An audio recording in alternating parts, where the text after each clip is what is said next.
Yesu abagirire neza kandi Yesu akomeze kubahezagira.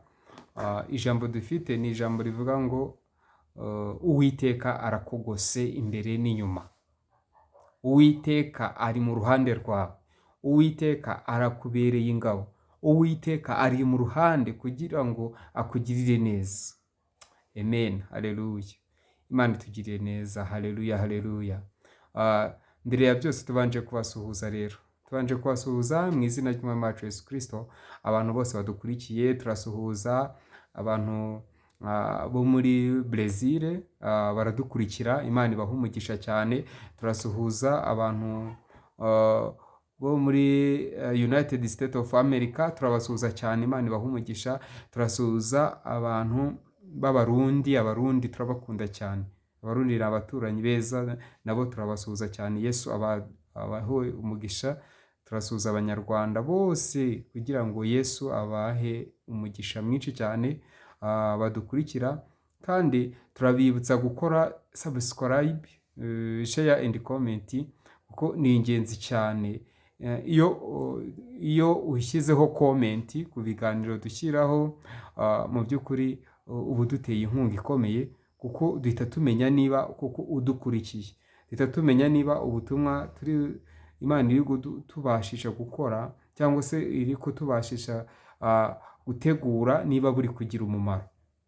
Rero mwene data udukurikira cyangwa se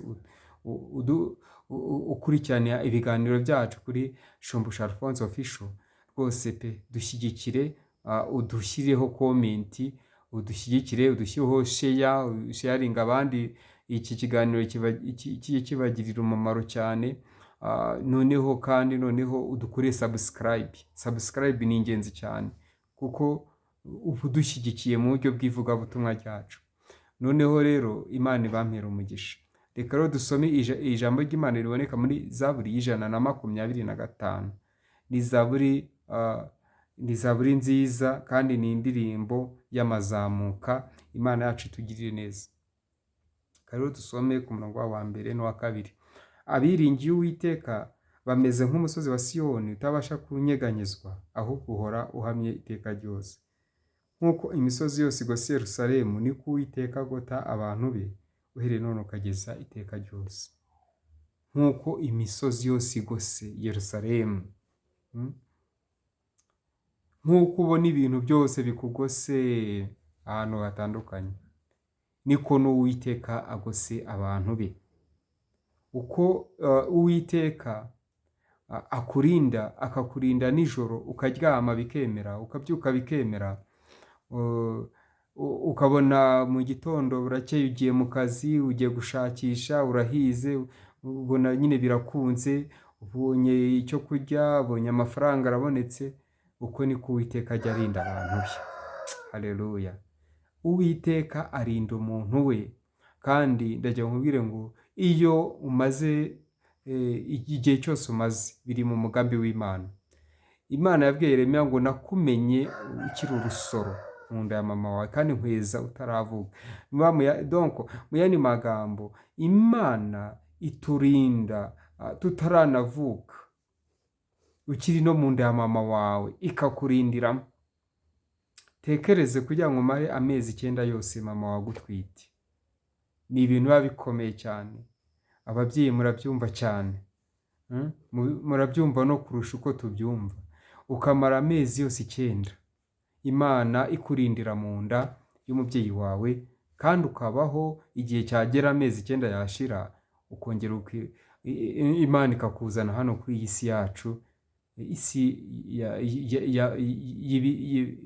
y'ibizima, isi y'abahumeka, isi nyine, isi iriho etre vivant. Etre vivant ni ukuvuga ngo hari Imana yacu, hari ubutware bw'Imana ubw'icyo gihe bwakurinze ukiri urusoro mu nda ya mama wawe. Ni ukuvuga ngo rero Yesu akugose imbere n'inyuma. Ibyo ucamo byose by'inzitane, intambara zose za buri munsi, ibitero byose bya Satani, ibikugota ku manywa na nijoro, izere Yesu ko akurinda. Izere Yesu yuko ari we ukurinze, kuko twebwe nta kindi kintu tuba twatanze. Mwene data, turasinzira bugacya, nta ruhare uba wabigizemo kugira ngo uyu mwuka duhumeka ukomeze uwuhumeke, n'ejo uwuhumeke, n'ejo bundi, ko abandi se bava muri uyu mubiri bakagenda bagataha. Wowe kuki ukiriho se? Wihuse kuki ukivuga Imana? Wowe se kuki ugihumeka? Wowe se kuki ukiri mu kazi runaka urimo? Kubera iki? Kubera icyo utega buri gihe, mu gihe runaka uteze ugiye muri gahunda zitandukanye, kandi ukabona Yesu arakurinze, ukabona utashye amahoro. Kuki se abandi bava mu mubiri bagakora impanuka, bakava mu mubiri bakagenda, ariko wowe Imana ikakomeza ikakurinda?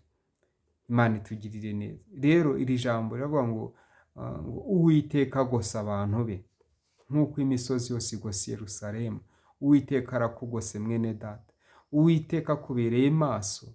Uwiteka mu bintu byose ukora, Yesu akubereye maso. Ugasanga ugiye mu bizamini wihebye, wakutse umutima, menya ngo Yesu arakugose. Numara kwizera Yesu ko akugose, ibindi byose tayari bizakunda. Imana itugirire neza. Haleluya. Abantu Yesu agose, Imana ibampera umugisha cyane. Kandi abantu bumva ko Yesu abagose, ababereye maso, haleluya, bakomeze basharinga iki kiganiro, bakomeze basharinga ubu butumwa bwiza. Haleluya. Wizere Yesu, wizere ubuntu bwe, uzabumenya yuko urukundo rwe ari rwo rugira gute, rukubeshaho. Ntutinye, ntucogore, wizere ubuntu bwe gusa. Uzabona urukundo rwa Yesu, uzabona kugira neza kwinshi kwa Yesu, kandi uzabona imbaraga zituruka ahera h'Imana. Imana itugirire neza. Ku murongo wa 7 ngo nk'uko imisozi yose igose Yerusalemu, niko Uwiteka agota abantu be uhereye none ukageza iteka ryose. Haleluya. Izere yuko Yesu akugose. Ikindi ngo ariko abiringiye Uwiteka, bene data, kuki tutiringira Uwiteka? Ni iki kikubujije kwiringira Uwiteka? Ni iki gitumye uhangayika, kigatuma utabasha kwizera Yesu, utabasha kwizera Uwiteka ngo urindire umugambi we? Ni iki gituma wicika intege? Abakatolike bajya baririmba ngo komeza inzira watangiye wicika intege, kandi wahisemo neza Nyagasani muri kumwe. Wicika intege. Inzira watangiye, inzira y'agakiza watangiye, wicika intege. Cyokoze niba utarayitangira, wizere ko uyu munsi wa none Yesu agukeneye, ushobora gutangira iyo nzira y'agakiza. Wayitangira gute rero? Mwizere, izere Yesu. Wihane ibyaha, wihane kamere, wihane ibituma umudendezo wawe n'Imana upfa. Ubundi nurangiza kwihana, nurangiza kwaturira Imana, nurangiza gusabana n'Imana, uhiringire Uwiteka, urebe ngo Uwiteka arakugota, azakugota. Haleluya. Tugoswe n'ingabo zikomeye, nubwo tutabasha kuzirebesha amaso y'umubiri, ariko hari ingabo zikurinda, kandi zikakurinda buri munsi uko bwije n'uko bukeye. Amina. Haleluya. Ingabo zirahari ziturinda, nubwo tutabasha kuzireba n'amaso yacu, ariko hari ingabo z'abamarayika zikurinda, zigatuma bucya, zigatuma ugenda bigakunda. Waba urwaye zikakurinda ukarwara ugakira. Yesu aragukunda. Yesu akwifuriza ibyiza. Yesu akwifuriza amahoro. Yesu akwifuza ko muzabana iwe mu ijuru. Hari umuririmbyi yavuze ngo Yesu araguhamagara. Imana rero uyu munsi wa none, icyama ukumva ijwi rye, ukumva ijwi ry'Imana, uyu munsi ntiwinangire umutima, ahubwo wizere, ahubwo ukizwe. Byose bizagufasha muri uru rugendo, kuko uru rugendo rugana mu ijuru nta muhanga warwo, ahubwo duhora twiga.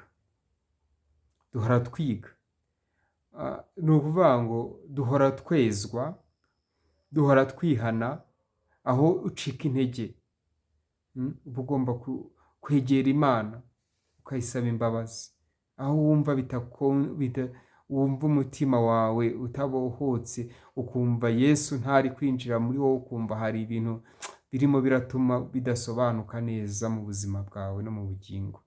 Egera Imana uce bugufiya, bibwire Yesu n'inshuti yawe, byose ibikubabaza n'ibigutera arakunda kandi afasha abashavuye.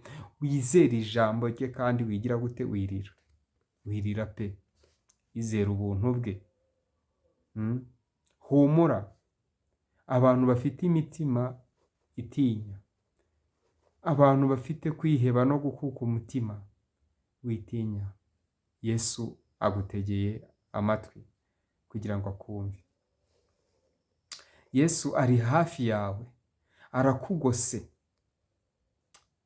Icyampa uyu munsi wa none Yesu akakubera ingabo igukingira ku manywa na nijoro, akakuba hafi, akakugota, kuko icyo nicyo gikenewe. Dukeneye ko Yesu atugirira neza, dukeneye ko atwambika imbaraga, dukeneye Yesu ko atugotesha amaraso ye kandi akatwejesha amaraso ye n'ijambo. Haleluya! Hahirwa uw'ibya Yesu bitazagusha.